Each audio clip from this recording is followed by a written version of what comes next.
Membaca Al-Quran adalah ibadah mulia dan berpahala yang sangat dihormati dalam Islam.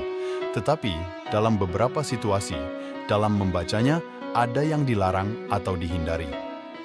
Berikut adalah 5 situasi di mana membacanya dilarang atau dihindari. 1. Saat adzan berkumandang.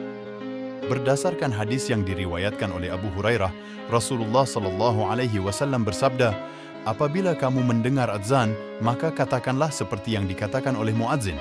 Hadis riwayat Bukhari dan Muslim. Artinya, saat adzan berkumandang, sebaiknya kita memberikan perhatian penuh terhadap adzan dan meresponnya dengan baik. 2. Ketika dalam kondisi junub, setelah hubungan intim, Allah Subhanahu wa Ta'ala berfirman dalam Al-Quran, Surah Al-Waqi'ah, tidak boleh menyentuhnya kecuali orang-orang yang suci. Setelah melakukan hubungan intim, seseorang berada dalam keadaan junub dan Islam mewajibkan mandi besar sebelum seseorang dapat membaca Al-Quran. 3. Saat seseorang tidak khusyuk atau tidak fokus. Berdasarkan ayat Al-Quran, Surah Al-A'raf, Allah Subhanahu wa Ta'ala berfirman, "Dan apabila Al-Quran dibacakan, maka dengarkanlah dan diamlah agar kamu mendapat rahmat." Dalam membaca Al-Quran memerlukan konsentrasi dan kekhusyukan. Oleh karena itu, sebaiknya membaca Al-Quran dalam keadaan hati yang tenang dan khusyuk. 4. Ketika terlibat dalam perkataan yang tidak bermanfaat.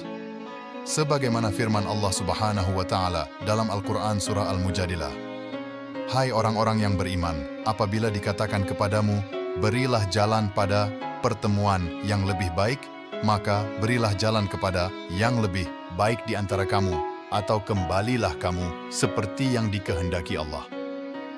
Apabila seseorang terlibat dalam percakapan yang tidak bermanfaat atau tidak pantas, sebaiknya menunda membaca Al-Quran hingga suasana lebih tenang dan baik. 5. Ketika berada di tempat yang tidak layak secara higienis, seperti kamar mandi. Bahwasanya berdasarkan prinsip kebersihan dan ketertiban dalam Islam.